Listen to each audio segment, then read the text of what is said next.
नमस्कार, मैं हूं शुभम मिश्रा और आप सभी दर्शकों का अन्नदाता कार्यक्रम में बहुत बहुत स्वागत करती हूं। देश के हर व्यक्ति के जीवन में किसानों का अहम योगदान है, क्योंकि किसान ही हमारे लिए अन्न को उपजाते हैं और देश के हर व्यक्ति को खाना प्रदान करते हैं और इसीलिए उन्हें अन्नदाता भी कहा जाता है।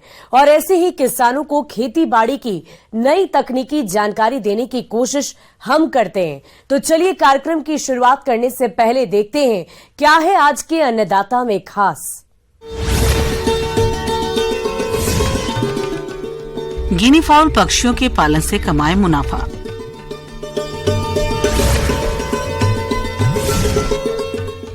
अश्वगंधा की खेती अच्छी आय कमाने का जरिया।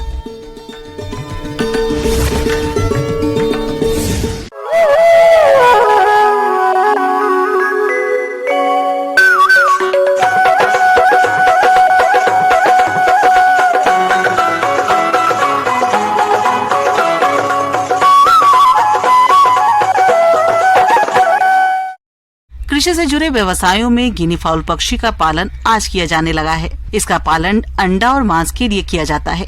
इस पक्षी की पालन में मुर्गी पालन की तुलना में रोग कम लगते हैं और इनके खान पान पर खर्चा भी कम आता है। तो आइए गिनी फाउल पालन के बारे में विस्तार से जानते हैं कृषि विज्ञान केंद्र जाले, जिला दरभंगा के पशु विशेषज्ञ डॉक्टर संदीप कुमार सुमन से।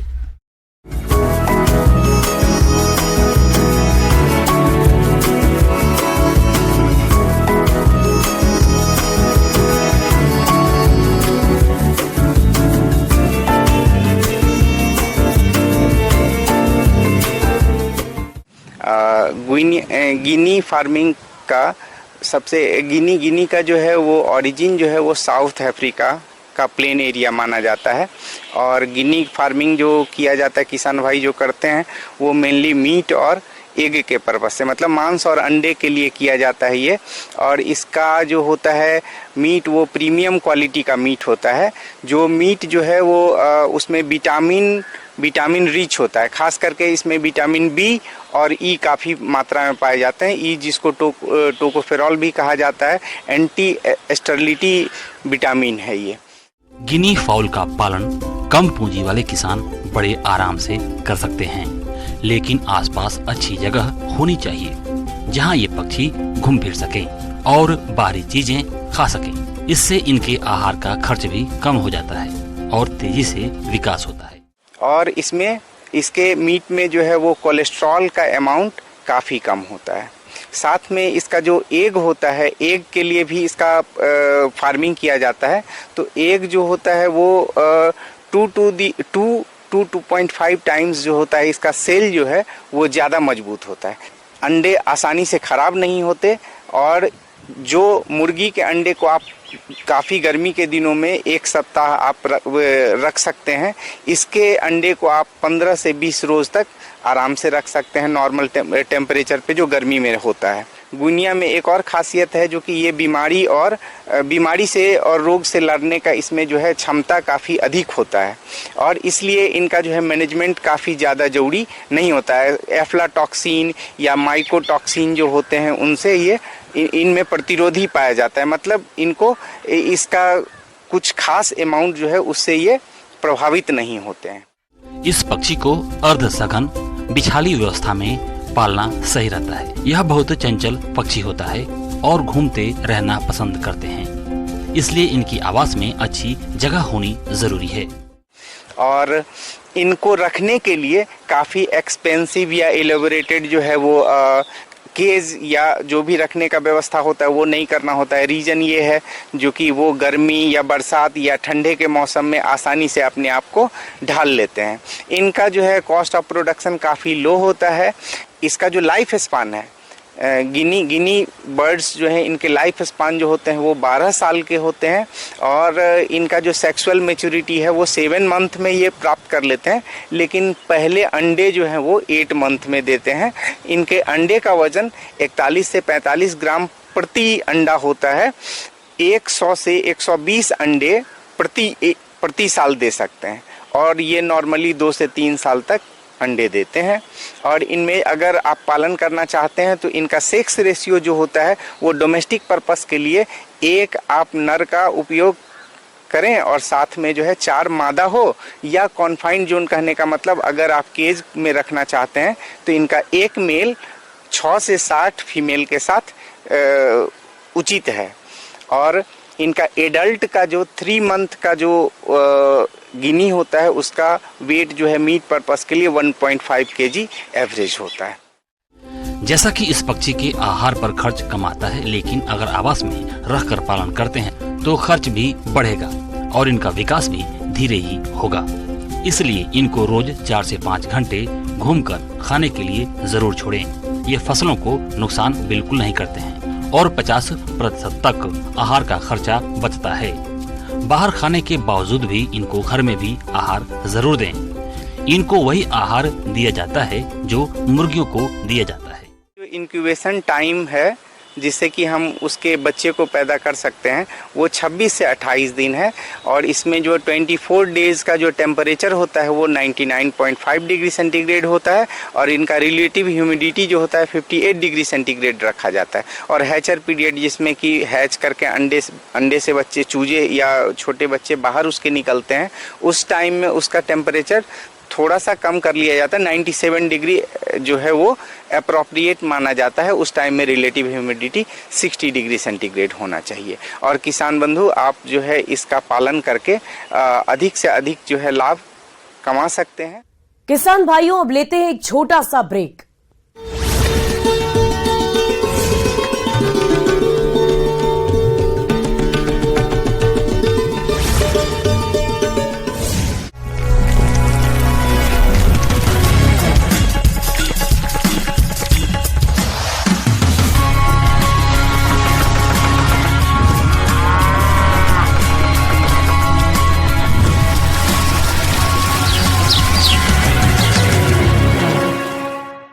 ब्रेक के बाद आप सभी दर्शकों का अन्नदाता में बहुत बहुत स्वागत है।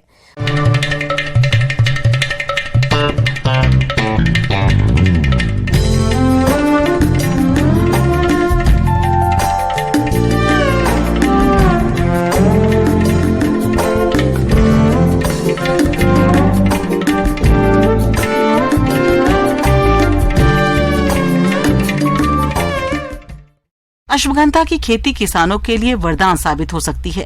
आमतौर पर आयुर्वेद में अश्वगंधा का प्रयोग कई दवाओं को बनाने में किया जाता है, जिसके चलते बाजार में इसकी मांग बनी रहती है। अगर आप भी अश्वगंधा की खेती करना चाहते हैं तो किन किन बातों पर ध्यान दें, इस बारे में बता रहे हैं बिरसा कृषि विश्वविद्यालय रांची के कृषि वैज्ञानिक डॉक्टर कौशल कुमार।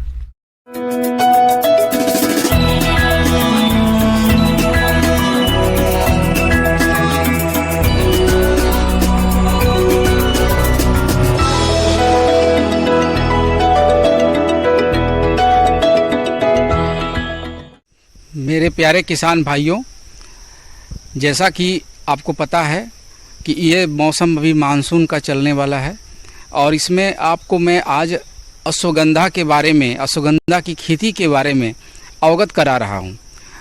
जैसा कि आप जानते हैं कि अश्वगंधा एक बहुत ही ज़्यादा और अच्छा व्यावसायिक महत्व का औषधीय क्रॉप है और इसमें अश्वगंधा की जो जड़ होते हैं वो अनेकानेक उत्पाद बनाने के लिए काफी उपयोगी है। अश्वगंधा एक बहुवर्षीय पौधा है। सभी जड़ी बूटियों में सबसे अधिक प्रसिद्ध अश्वगंधा ही है। अगर लाइफस्टाइल डिजीज की बात करें तो तनाव और चिंता को दूर करने में अश्वगंधा को सबसे फायदेमंद माना जाता है। अश्वगंधा के कई तरह के इस्तेमाल के कारण इसकी मांग हमेशा बनी रहती है।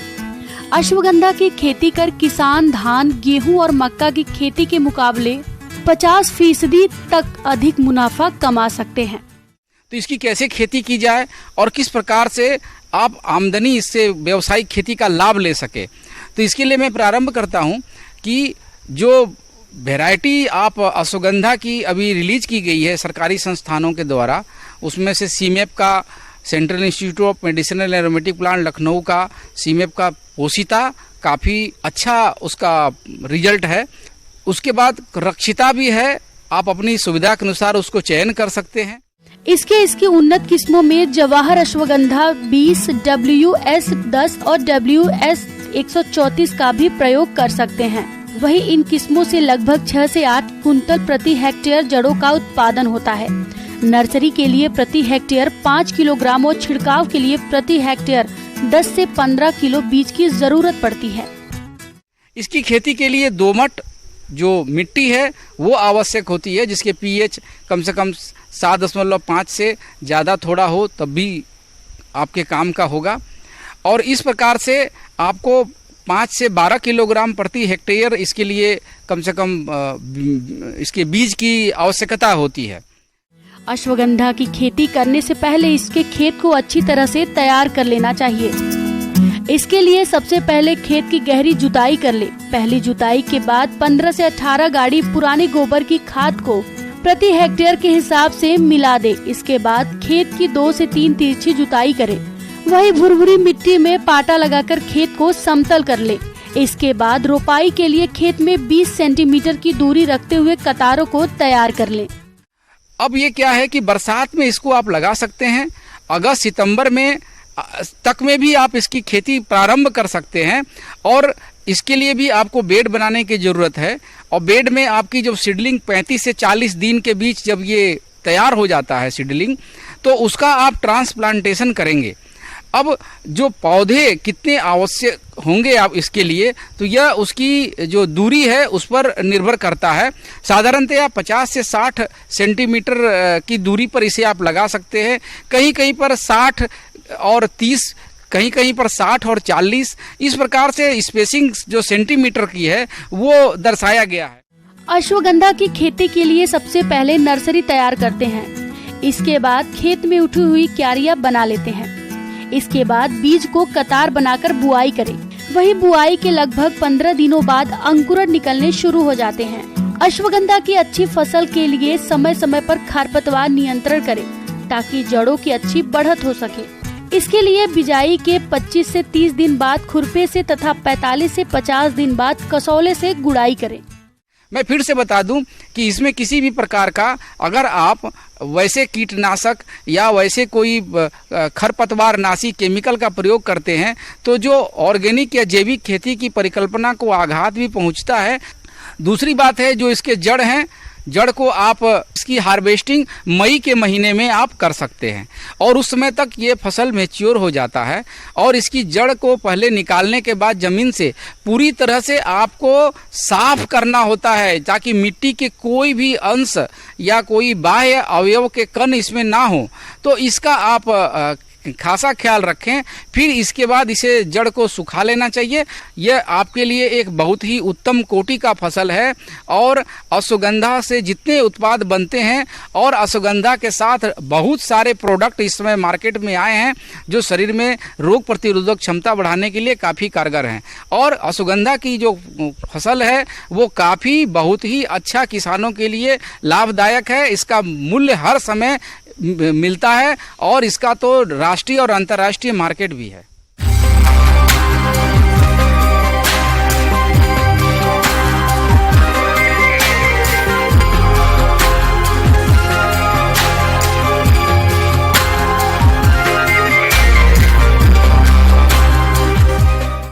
किसान भाइयों, खरपतवार ऐसे पौधे होते हैं जो कि मुख्य फसलों के बीच स्वतः ही उगाते हैं और ये खरपतवार न केवल फसलों की बढ़वार को बाधित करते हैं बल्कि हानिकारक कीट और रोगों की शरण स्थली का काम करते हैं।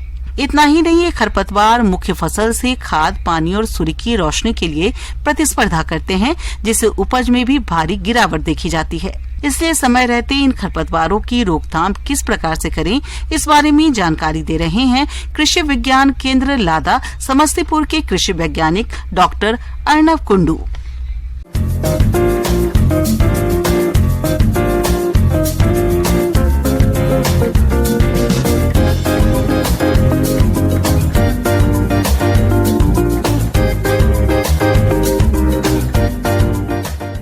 को बता दूं, जो है खरपतवार जो है मेनली 3 किस्म का होता है। एक है बड़े पत्ते वाला, एक है जो छोटे पत्ते वाला जो घास श्रेणी में आता है और दूसरा है छोटे पत्ते वाला जो सेज श्रेणी में आता है। ठीक है, इनमें से अगर हम लोग समेकित खरपतवार नियंत्रण का बात करें तो जैसे मैं धान का उदाहरण देता हूँ। धान का जो है हम लोग जो अगर कोई भी पौधा लीजिए तो मेन जो क्रिटिकल टाइम के बारे में वैज्ञानिक बात करते हैं। क्रिटिकल टाइम मतलब उस स्थिति में पौधे का विकास बहुत इंपॉर्टेंट होता है, और अगर उस स्थिति में कोई भी खरपतवार हो या कीड़ा का अगर प्रकोप देखा जाए, वैज्ञानिक अपना रिसर्च करके देखे है कि खरपतवार अगर कंट्रोल ना किया जाए तो जो है फसल का जो उपज है वो 60 से 70% भी घट सकता है, ठीक है, एक्सट्रीम केस में। और नॉर्मली 50% तो घट जाता ही अगर ठीक ठाक नियंत्रण ना हो, क्योंकि क्या होता है हम लोग जो खाद देंगे पौधे को खाने के लिए, ठीक है, खरपतवार जो है, खरपतवार बढ़ने का जो रेट है, ग्रोथ रेट है, वो पौधे से बहुत ज़्यादा होता है। अगर शुरू में हम लोग कंट्रोल नहीं करेंगे, वो अगर पौधे से ऊपर बढ़ गया तो जो है वो सप्रेशन इफेक्ट दिखाते रहता है, ठीक है, तो इसीलिए प्रॉब्लम होता है। तो इसलिए किसानों को जो है, अगर किसानों को अच्छे से अच्छा उपज उठाना है तो जो है खरपतवार कंट्रोल बहुत इंपॉर्टेंट है। किसान भाइयों, खरपतवार ऐसे अनचाहे पौधे हैं जो फसलों के साथ पानी, प्रकाश और पोषक तत्वों और स्थान के लिए मुख्य फसल के साथ प्रतिस्पर्धा करते हैं। वहीं दूसरी तरफ ये खरपतवार फसल में रोग और कीटों व्याधियों को फैलाने का भी कार्य करते हैं, जिससे फसल की पैदावार में भारी गिरावट हो जाती है। इसके अलावा इन खरपतवारों के बीज फसलों की उपज मिलकर इसकी गुणवत्ता को भी खराब कर देते हैं। बुआई के बाद और जो है 25 से 30 दिन, ये जो टाइम है ये खरपतवार के लिए बहुत क्रिटिकल होता है। इसलिए अगर हम धान के बारे में बात करें तो बुआई के 2-3 दिन बाद, ठीक है, हल्का सा पानी का लेवल मेंटेन करते हुए हमको ब्यूटाक्लोर खरपतवार नाशी या फिर जो कि एक हेक्टेयर के लिए 3 लीटर हमको स्प्रे करना है। और अगर पेंडिमिथालिन खरपतवार नाशी जो कि 1 हेक्टेयर के लिए 3 लीटर हमको स्प्रे करना चाहिए। इससे क्या होगा, बुआई के बाद जस्ट बाद जब हम लोग खाद देते हैं तब क्या होता है, खरपतवार बहुत ज़्यादा मात्रा में बढ़ता है, कुछ तीनों प्रकार के खरपतवारी, तो उसको जो है कंट्रोल करेगा। और अगर हम बात दलहन फसल के लिए करें तो दलहन फसल के लिए जस्ट आफ्टर द सोइंग, बुआई के बाद फ्लुक्लोरालिन जो केमिकल आता है उसको 1 हेक्टेयर में 3 लीटर स्प्रे करना चाहिए। और ध्यान रखें, 1 हेक्टेयर अगर खेत में आप स्प्रेइंग करेंगे तो जो मैं दवा का जो बताया उसको 500 से 600 लीटर पानी में घोल के आपको छिड़कना पड़ेगा, तब जाके उसका केमिकल का यूज़ जो है वो आप किसान को बढ़िया तरफ से देखने को मिलेगा। और जो है दलहन फसल के लिए और एक जो इम्पॉर्टेंट एक खरपतवार नाशी है उसका नाम है इमेजाथापर। उसको क्या है, अगर उसको हमको पौधा बड़ा होने के बाद करना चाहिए। जैसे अगर पौधे बुआई के 20 दिन बाद अगर स्प्रे करें तो 1 हेक्टेयर में हमको इमेजाथापर जो केमिकल है उसको 100 ग्राम स्प्रे करना पड़ेगा। और अगर 25 से 30 दिन बाद अगर बुआई की हमको स्प्रे करें तो जो है दवाई का कॉन्सेंट्रेशन बढ़ाना पड़ेगा, तब जाके वो 125 से 130 ग्राम प्रति हेक्टेयर के रेट में हमको स्प्रे करना पड़ेगा। इधर खरपतवार के नियंत्रण हेतु रासायनिक दवाओं का प्रयोग काफी बढ़ा है, जिसके कारण भूमि और वातावरण में प्रदूषण खतरा बढ़ने के साथ साथ कुछ खरपतवारों में इन शाकनाशी रसायनों के प्रति सहनशीलता भी बढ़ी है। इसलिए ऐसी परिस्थिति में खरपतवारों के नियंत्रण के लिए समेकित खरपतवार प्रबंधन प्रणाली को अपनाया जाना अति आवश्यक है। गर्मियों में खेतों की गहरी जुताई करें, समुचित फसल चक्र अपनाएं और खरपतवार रहित प्रमाणित बीजों का प्रयोग करें। वहीं बुआई हमेशा लाइनों में करना उचित रहता है। पौधों से पौधों की दूरी और लाइन से लाइन की दूरी उचित रखें, जिससे निकाई गुड़ाई करने में आसानी रहती है। वहीं उगे हुए खरपतवारों को नष्ट करने के लिए निकाई गुड़ाई करते रहें। खेतों में पूरी सड़ी हुई गोबर या कंपोस्ट की खाद का ही प्रयोग करें। हरी खाद का प्रयोग करने से खरपतवार कम उगते हैं। हैंड वीडिंग, ठीक है, हाथ से अगर मैनुअली वीडिंग का अगर प्रावधान है तो हाथ उस तरफ जाए, और अगर लेबर का कमी अगर महसूस हो, नहीं मिल रहा हो, तो जाके जो है केमिकल यूज़ के तरफ बढ़े। और एक चीज़, अभी जो है हम लोग टिकाऊ खेती के बारे में बात करते हैं, संरक्षण खेती के बारे में बात करें, उसमें एक मेन कॉम्पोनेंट है क्रॉप रोटेशन, मतलब जो फसल चक्र का परिवर्तन। तो किसानों को मैं यही बोलूँगा कि जो है अगर एक साल अगर कोई फसल करे तो दूसरे साल दूसरा कोई किस्म का फसल करे। मान लीजिए इस बार अगर खरीफ के धान करे तो अगले बार जो है उसको रोटेशन करके दूसरा कोई दलहन या तिलहन का अगर फसल खेती करेंगे तो जो है वीट फ्लोरा वीट अगर टाइम के हिसाब से हम लोग तोड़े उसको तो कुछ वीड होता है जो पूरा साल आपको दिखने को मिलेगा, जैसे हो गया दूब। कुछ होता है क्रॉप स्पेसिफिक, मान लीजिए धान में जो आता है कुछ घास टाइप का। तो जो है अगर फसल चक्र में परिवर्तन करेंगे तो जो एनुअल मतलब एक सीजन का जो खरपतवार है वो शिफ्ट होके जो पूरे साल रहने वाले में कन्वर्ट हो जाएगा। इससे क्या होगा, हमको बाद में ग्लाइफोसेट ये सब का स्प्रे करने से खरपतवार को कंट्रोल करना आसान होगा। आगे और भी है खेती बाड़ी से जुड़ी हुई बहुत सी रोचक जानकारियां। यहां रुकेंगे एक और छोटे से ब्रेक के लिए।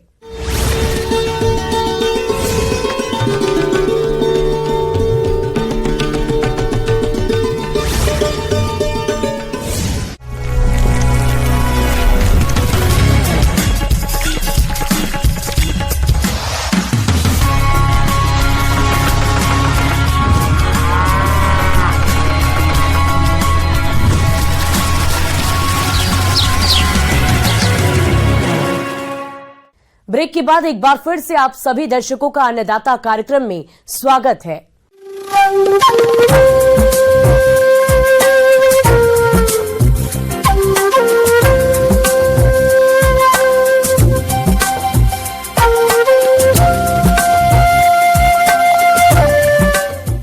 किसान भाइयों, मौसम निश्चित रूप से फसलों की सफलता या विफलता का निर्धारण करने वाला सबसे महत्वपूर्ण कारक है और इसीलिए मौसम विभाग के रिपोर्ट पर साप्ताहिक कृषि सलाह कुछ इस प्रकार है।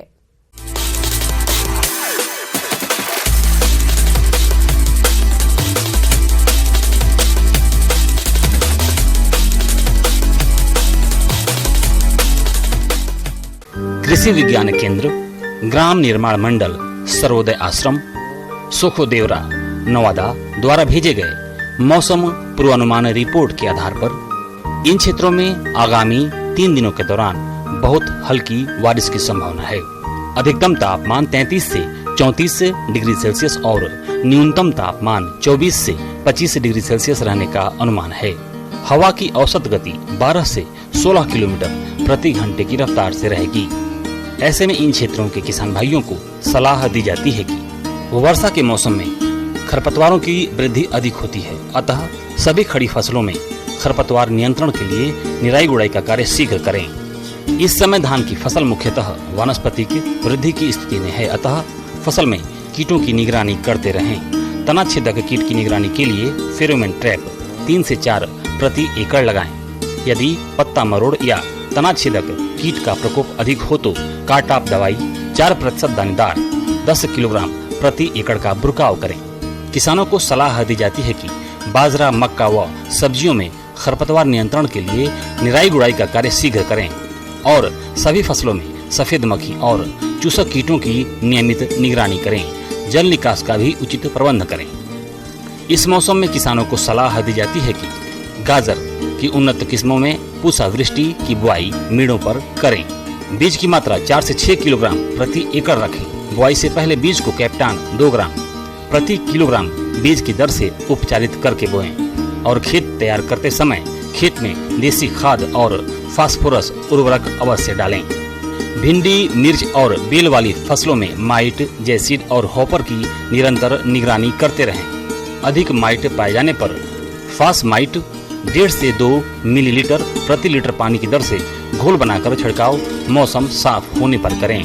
कद्दू वर्गीय सब्जियों में कीटों और बीमारियों की निरंतर निगरानी करते रहें। फल मक्खी से प्रभावित फलों को तोड़कर गहरे गड्ढे में दबा दें। फल मक्खी से बचाव के लिए खेत में विभिन्न जगहों पर गुड़ या चीनी के साथ कीटनाशी का घोल बनाकर छोटे कप या किसी और बर्तन में रख दें ताकि फल मक्खी का नियंत्रण हो सके। मौसम को देखते हुए बकरियों को कृमिनाशक दवाई फेनबेंडाजोल 150 mg का प्रयोग खिलाने में करें। प्रतिदिन बकरी को 5 ग्राम नमक और 10 ग्राम खनिज लवण खिलाएं। दुधारू पशुओं को दाना मिश्रण के रूप में भूसा, चोकर, खली, नमक, हरे एवं शुष्क चारे का मिश्रण और मिनरल मिश्रण दें। पशुपालक अपने पशुओं को बारिश की जल जमाव से बचाएं। इस समय पशुओं में खुरपका, मुंहपका रोग तथा कृमि के संक्रमण की संभावना बढ़ जाती है, अतः इनसे बचाव के लिए पशुपालक पशु चिकित्सक की सलाह से टीका और कृमिनाशक दवा का प्रयोग करें।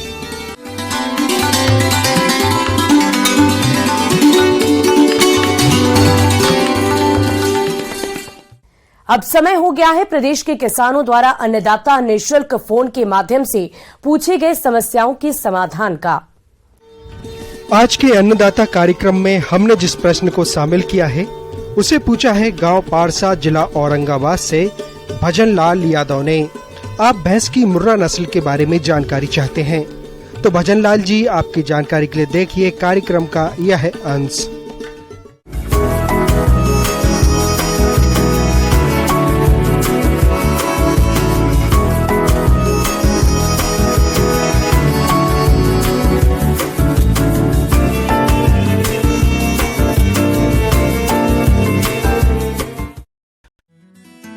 भारत में भैंस पालन एक फायदेमंद व्यवसाय है। यह व्यवसाय न केवल भारत में दुग्ध आपूर्ति करता है बल्कि इसमें रोजगार की भी अपार संभावनाएं हैं। डेयरी व्यवसाय में आजकल ज्यादातर मुर्राह भैंसों का ही पालन किया जाता है और इसका पशुधन में सबसे ऊंचा स्थान है, जिस कारण इसे काला सोना कहा जाता है। मुर्राह नस्ल की भैंस भारी भरकम डील वाली होती हैं, जिनकी गर्दन और सिर अन्य भैंसों की तुलना में अधिक मोटे होते हैं। सींग कसकर मुड़े होते हैं। इनका काला रंग, पूंछ लंबी होती है। इनका पिछला हिस्सा चौड़ा और अगला हिस्सा सकरा होता है। इनके मादा पशु का वजन लगभग 550 किलोग्राम के आसपास होता है। इनकी ऊंचाई 133 सेंटीमीटर के आसपास होती है। वहीं नर पशु का वजन 650 किलोग्राम के आसपास होता है और इसकी ऊंचाई लगभग 138 सेंटीमीटर होती है। मुर्राह नस्ल की भैंस की देखरेख करना काफी आसान भी होता है। इस नस्ल का स्वास्थ्य अन्य नस्लों की तुलना में बेहतर माना जाता है, क्योंकि इन भैंसों की रोगों से लड़ने की क्षमता अधिक होती है। मुर्राह नस्ल की भैंस सबसे अधिक दुग्ध उत्पादन करने वाली भैंस होती है। अपनी कई खूबियों और किसानों के लिए आर्थिक रूप से फायदेमंद होने की वजह से ये भैंस आजकल डेयरी किसानों की पहली पसंद बनी हुई है। किसान भाइयों, कृषि संबंधित समस्या और सुझावों के लिए आप हमें इस पते पर संपर्क कर सकते हैं। प्रोड्यूसर अन्नदाता, news 18 Bihar Jharkhand, Ramoji film city, Hyderabad 501512 और साथ ही आप हमें ईमेल भी कर सकते हैं। हमारा ईमेल आईडी है p18annadatabihar@nw18.com। इसके अतिरिक्त आप हमें निःशुल्क हेल्पलाइन नंबर 180088921663 पर सोमवार से लेकर शनिवार सुबह 10 बजे से शाम 4 बजे के बीच संपर्क कर सकते हैं। अब समय हो रहा है आपसे विदा लेने का। कल फिर मुलाकात होगी। फिलहाल इस कार्यक्रम में अभी के लिए बस इतना ही। नमस्कार।